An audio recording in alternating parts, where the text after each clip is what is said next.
Why do so many people hate their jobs, even when nothing is obviously wrong? They're paid. They're competent. They're not being yelled at. And yet, something feels off in a way that weekends don't fix. To understand this feeling, let's look at two thinkers from very different worlds. Karl Marx, writing in 19th century Europe, and Zhuangzi, writing in ancient China. They agree that something is wrong with work, but they think the problem lies in very different places. Marx's idea starts with a very specific claim. Work becomes unbearable when it no longer belongs to the person doing it. In his economic and philosophic manuscripts of 1844, Marx writes, "The worker puts his life into the object, but now it no longer belongs to him, but to the object." That sounds abstract, so let's make it concrete. Imagine a product designer. Before being employed, this designer chooses what problems to work on. They think carefully about users. They decide what counts as good design. Their work reflects their judgment. Now they get hired. Once employed, the product belongs to the company. Deadlines override design judgment. Features are added for business reasons the designer disagrees with. Decisions are made several layers above them. The designer is still doing design work, but the final product no longer expresses their thinking. Marx would say this is not a personal frustration. It's alienation. The designer's creative activity has been separated from their control. Their intelligence is now embedded in something that serves goals they did not choose. That's why people often say, "I like what I do, I just hate my job." Marx's point is that you're not imagining the problem. Your work really has become something external to you. Now enter Zhuangzi, who looks at the same situation and asks a completely different question.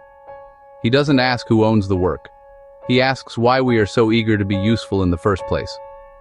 In one of his most famous stories, Zhuangzi talks about a tree so twisted and irregular that no carpenter wants it. Because it's useless, it's never cut down. And because it's never cut down, it lives out its natural life in peace. Zhuangzi comments, "Everyone knows the usefulness of being useful, but no one knows the usefulness of being useless." Go back to the product designer.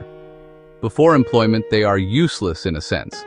They explore ideas freely. They stop when they're tired. No one is constantly measuring their output. After employment, usefulness becomes everything. Their calendar fills up. Their responsiveness is tracked. Their value is measured by speed, output, and availability. The more useful they are, the more their time is claimed. Zhuangzi would say this is the real trap. Once you define your worth through usefulness, your life becomes open to endless demands. Your attention no longer belongs to you.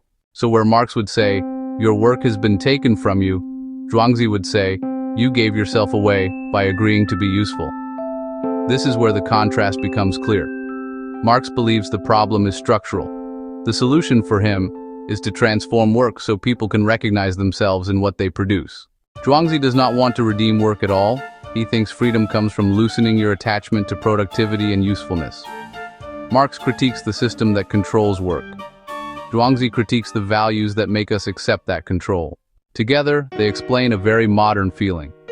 You are not lazy. You are not ungrateful. You are not confused. You are exhausted because your work no longer belongs to you, and because your worth is constantly measured by how useful you are. Marx helps you see the structure. Zhuangzi helps you see the illusion. And once you see both, it becomes much harder to believe that hating your job is a personal failure.